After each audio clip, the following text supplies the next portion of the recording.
Hi all, ಎಲ್ಲರಿಗೂ ಗುರು ರಾಘವೇಂದ್ರ ಸ್ವಾಮಿಯ ಜನ್ಮದಿನದ ಹಾರ್ದಿಕ ಶುಭಾಶಯಗಳು. ಇಂದು ರಾಯರ ಜನ್ಮದಿನೋತ್ಸವ ಆಗಿರೋದ್ರಿಂದ ನಾವೆಲ್ಲಿಗೆ ಹೋಗಿದ್ವಿ ಅಂತ ಹೇಳಿದ್ರೆ, ಬನ್ನಿ ಹೇಳ್ತೀನಿ ನಾವೆಲ್ಲಿಗೆ ಹೋಗಿದ್ವಿ ಅಂತ ಹೇಳಿ. ಪ್ರತಿದಿನ ರಾಯರ ದರ್ಶನ ಮಾಡೋದ್ರಿಂದ ನಮಗೆಲ್ಲ ಎಷ್ಟೋ ಸಂತೋಷ ಖುಷಿ ಸಿಗುತ್ತೆ.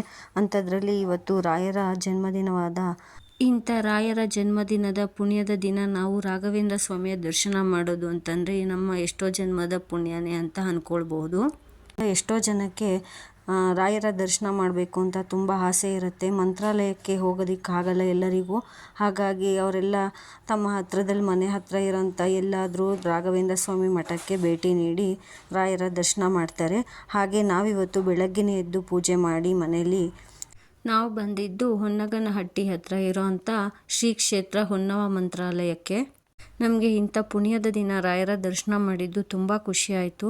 ಈ ಒಂದು ಹೊನ್ನವ ಮಂತ್ರಾಲಯ ಕ್ಷೇತ್ರದ ವಿಶೇಷ ಏನಪ್ಪ ಅಂತ ಹೇಳಿದ್ರೆ, ಹಯಗ್ರೀವ, ಲಕ್ಷ್ಮೀ ನರಸಿಂಹ ಮತ್ತು ಪಂಚಮುಖಿ ಆಂಜನೇಯ ಸಮೇತ ಗುರು ರಾಘವೇಂದ್ರ ಸ್ವಾಮಿಗಳ ಬೃಂದಾವನ ಇರೋದು ಇಲ್ಲಿನ ವಿಶೇಷ ಆಗಿದೆ. ಇಲ್ಲಿ ರಾಯರ ಭಕ್ತರು ತುಂಬ ಸಂಖ್ಯೆಯಲ್ಲಿ ಪ್ರತಿದಿನ ಇದ್ದೇ ಇರ್ತಾರೆ. ದೇವಸ್ಥಾನ ಯಾವಾಗಲೂ ಭಕ್ತರಿಂದ ತುಂಬಿರುತ್ತೆ. ಹೊನ್ನವ ಮಂತ್ರಾಲಯ ಕ್ಷೇತ್ರದಲ್ಲಿ ಕಾಯಿ ಸಂಕಲ್ಪ ಸೇವೆ ತುಂಬ ವಿಶೇಷವಾದದ್ದು. ಇಲ್ಲಿ ಬಂದು ಕಾಯಿ ಸಂಕಲ್ಪ ಸೇವೆ ಮಾಡಬೇಕು ಅಂತ ಹೇಳ್ಕೊಳ್ಳೋಂಥ ಭಕ್ತರು ಮೊದಲು ಇಲ್ಲಿಗೆ ಬಂದಾಗ ಇಲ್ಲಿ ರಾಘವೇಂದ್ರ ಸ್ವಾಮಿಗಳ ದರ್ಶನ ಮಾಡಿ ನಂತರ ಗುರುಗಳನ್ನ ಭೇಟಿ ಮಾಡಿ ತಮಗೇನು ಕೆಲಸ ಆಗಬೇಕಾಗಿದೆ, ಯಾವುದರಿಂದ ಸಮಸ್ಯೆ ಆಗ್ತಾಯಿದೆ, ಏನೆಲ್ಲ ತೊಂದರೆಗಳಾಗ್ತಾಯಿದೆ, ಅವ್ರದ್ದು ಏನು ಸಂಕಲ್ಪ ಇದೆ ಅದನ್ನು ಹೇಳಿದ್ರೆ ಗುರುಗಳು ಅವಾಗ ಎಷ್ಟು ವಾರ ತೆಂಗಿನಕಾಯಿ ಕಟ್ಟಿ ಸಂಕಲ್ಪ ಸೇವೆ ಮಾಡಬೇಕು ಅದನ್ನು ಹೇಳ್ತಾರೆ. ಆಗ ಅವರು ತೆಂಗಿನಕಾಯಿ ಕಟ್ಟಿ ಸಂಕಲ್ಪ ಮಾಡಿಕೊಂಡು ಪ್ರತಿ ವಾರ ಬಂದು ತುಪ್ಪದ ದೀಪ ಹಚ್ಚಿ ರಾಯರಿಗೆ ಸೇವೆ ಸಲ್ಲಿಸಬೇಕಾಗತ್ತೆ. ಸಂಕಲ್ಪ ಮಾಡಿ ಕಟ್ಟಿರ್ತಕ್ಕಂಥ ತೆಂಗಿನಕಾಯನ್ನು ಯಾವ ವಾರ ಬಂದು ಅವರು ಫಸ್ಟು ಪೂಜೆ ಮಾಡ್ತಾರೆ ಅದೇ ವಾರನೇ 21 ವಾರ ಹೇಳಿದರೆ 21 ವಾರ, 18 ವಾರ ಹೇಳಿದರೆ 18 ವಾರ ರಾಯರಿಗೆ ಸೇವೆ ಸಲ್ಲಿಸಬೇಕಾಗತ್ತೆ. ಇನ್ನು ಮೊದಲನೇ ವಾರ ಬಂದು ಕಾಯಿ ಸಂಕಲ್ಪ ಸೇವೆ ಯಾವ ವಾರನಾದರೂ ಬಂದು ಮಾಡಿರ್ಬೋದು, ಅದು ಲೆಕ್ಕಕ್ಕಿರೋದಿಲ್ಲ. ನೆಕ್ಸ್ಟ್ ವೀಕಿಂದ ಯಾವ ವಾರ ಬಂದು ನಾವು ಪೂಜೆ ಮಾಡ್ತೀವಿ ಅಂತ ಅಂದ್ಕೊಳ್ತೀವಿ ಅದೇ ವಾರ ಬಂದು ಪ್ರತಿ ವಾರ, ಅಂದರೆ ನಾವಿವಾಗ ಭಾನುವಾರ ಬಂದು ಪೂಜೆ ಮಾಡ್ತೀವಿ ಅಂತ ಅಂದ್ಕೊಂಡ್ರೆ ಅವಾಗ ಪ್ರತಿ ವಾರ ಭಾನುವಾರನೇ ಬಂದು ಪೂಜೆ ಮಾಡಬೇಕಾಗುತ್ತೆ. 18 ವಾರ ಹೇಳಿದರೆ 18 ಭಾನುವಾರ, 21 ವಾರ ಹೇಳಿದರೆ 21 ಭಾನುವಾರ ಈ ಥರ ಬಂದು ಪೂಜೆ ಮಾಡಬೇಕಾಗತ್ತೆ. ಇಲ್ಲಿ ಬಂದು ಕಟ್ಟಿರ್ತಕ್ಕಂಥ ಕಾಯಿನ ತೊಗೊಂಡು ಬಂದು ರಾಯರ ಹತ್ರ ಇಟ್ಟು ತುಪ್ಪದ ದೀಪ ಹಚ್ಚಿ ನಂತರ ಸಂಕಲ್ಪ ಮಾಡಿ ಇಟ್ಟಿರೋಂಥ ಕಾಯಿನ ತಗೊಂಡು ಹೋಮಕುಂಡದ ಸುತ್ತ ಇಟ್ಕೊಂಡು ಪ್ರದಕ್ಷಿಣೆ ಮಾಡಬೇಕಾಗತ್ತೆ. ಅದಾದಮೇಲೆ ಸಂಕಲ್ಪ ಮಾಡಿರೋಂಥ ಕಾಯಿನ ತೊಗೊಂಡೋಗಿ ಮತ್ತೆ ವಾಪಸ್ಸು ಅಲ್ಲಿ ಎಲ್ಲಿ ಕಟ್ಟಿರ್ತೀವಿ ಅಲ್ಲೇ ಕಟ್ಬಿಟ್ಟು ಅದಾದಮೇಲೆ ಹಾಗೇ ರಾಯರ ಗರ್ಭಗುಡಿ ಸುತ್ತ ಪ್ರದಕ್ಷಿಣೆ ಮಾಡಬೇಕಾಗತ್ತೆ. ಈ ರೀತಿ ಕಾಯಿ ಸಂಕಲ್ಪ ಸೇವೆ ಮಾಡಬೇಕಾಗತ್ತೆ. ಕಾಯಿ ಸಂಕಲ್ಪ ಸೇವೆ ಮಾಡ್ತಾ ಇರೋರು ಈರುಳ್ಳಿ, ಬೆಳ್ಳುಳ್ಳಿ ಮತ್ತು ನಾನ್ ವೆಜ್ ಈ ಥರದ್ದೆಲ್ಲ ಅವತ್ತಿನ ದಿವಸ ತಿಂದು ಬರಬಾರ್ದು ಮತ್ತು ಸಂಕಲ್ಪ ಪೂಜೆ ಮಾಡಿದ ದಿವಸ ತಿನ್ನಲೂಬಾರ್ದು.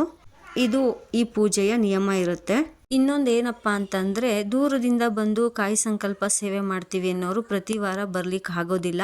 ಹಾಗಾಗಿ ಆ ಥರ ಏನಾದ್ರು ಇದ್ದಾಗ ಗುರುಗಳ ಹತ್ರ ಹೇಳಿದ್ರೆ ಅವರು 2 ಕಾಯಿನ ಕಾಯಿ ಸಂಕಲ್ಪ ಪೂಜೆ ಮಾಡುವಾಗ ಸಂಕಲ್ಪ ಮಾಡಿಸ್ತಾರೆ. ಕಾಯಿಗೆ 2 ಕಾಯಲ್ಲಿ 1 ಕಾಯಿ ದೇವಸ್ಥಾನದಲ್ಲೇ ಕಟ್ಬಿಟ್ಟು ಹೋಗಬೇಕಾಗತ್ತೆ, ಇನ್ನೊಂದು ಕಾಯಿ ಮನೆಗೆ ತೊಗೊಂಡೋಗಿ ಪ್ರತಿ ವಾರ ಅಲ್ಲಿ ಪೂಜೆ ಮಾಡಬೇಕು. 21 ವಾರ ಅಥವಾ 18 ವಾರ ಏನು ಪೂಜೆ ಮಾಡೋದಕ್ಕೆ ಹೇಳಿರ್ತಾರೆ ಅಷ್ಟು ವಾರದಲ್ಲಿ 2 ಅಥವಾ 3 ಸಾರಿ ದೇವಸ್ಥಾನಕ್ಕೆ ಬಂದು ರಾಯರಿಗೆ ಸೇವೆ ಸಲ್ಲಿಸಬೇಕಾಗತ್ತೆ.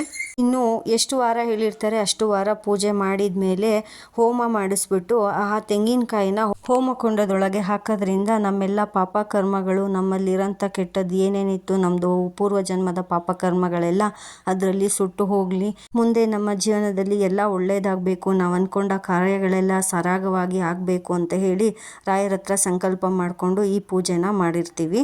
ಇಲ್ಲಿ ಬಂದು ಕಾಯಿ ಸಂಕಲ್ಪ ಸೇವೆ ಮಾಡಿ ಎಷ್ಟೋ ಜನ ತಮ್ಮ ಇಷ್ಟಾರ್ಥಗಳನ್ನ ನೆರವೇರಿಸ್ಕೊಂಡಿರೋಂಥ ಉದಾಹರಣೆಗಳು ಇವೆ.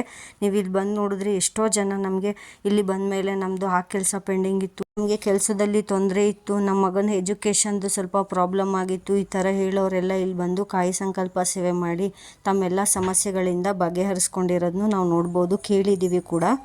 ಇನ್ನು ಯಾರೆಲ್ಲ ಇದೇ ಥರ ತಮ್ಮ ಸಮಸ್ಯೆಗಳನ್ನ ಬಗೆಹರಿಸ್ಕೋಬೇಕು ಅಂತ ಹೇಳಿದ್ದೀರಾ ಅವರೆಲ್ಲ ಬಂದು ರಾಯರ ಹತ್ರ ಸಂಕಲ್ಪ ಮಾಡಿ ಪೂಜೆ ಮಾಡಿ ತಮ್ಮ ಇಷ್ಟಾರ್ಥಗಳನ್ನ ಸಿದ್ಧಿ ಮಾಡ್ಕೊಳ್ಳಿ. ಇನ್ನು ಇಲ್ಲಿ ಬೆಳಗ್ಗೆಯಿಂದನೇ ಸಹ ಅನ್ನದಾಸೋಹ ಭಕ್ತಾದಿಗಳಿಗೆ ಇರುತ್ತೆ. ಇನ್ನು ಯಾರೆಲ್ಲ ರಾಯರ ದರ್ಶನ ಮಾಡಬೇಕು ಅಂತ ಇರೋರು ಒಂದು ಸಾರಿ ಬಂದು ಈ ದೇವಸ್ಥಾನದಲ್ಲಿ ರಾಯರ ದರ್ಶನ ಮಾಡಿ ತಮ್ಮ ಇಷ್ಟಾರ್ಥಗಳನ್ನ ನೆರವೇರಿಸ್ಕೊಳ್ಳಿ ಅಂತ ಹೇಳ್ತೀನಿ. ಓಂ ಶ್ರೀ ಗುರು ರಾಘವೇಂದ್ರಾಯ ನಮಃ. ಧನ್ಯವಾದಗಳು.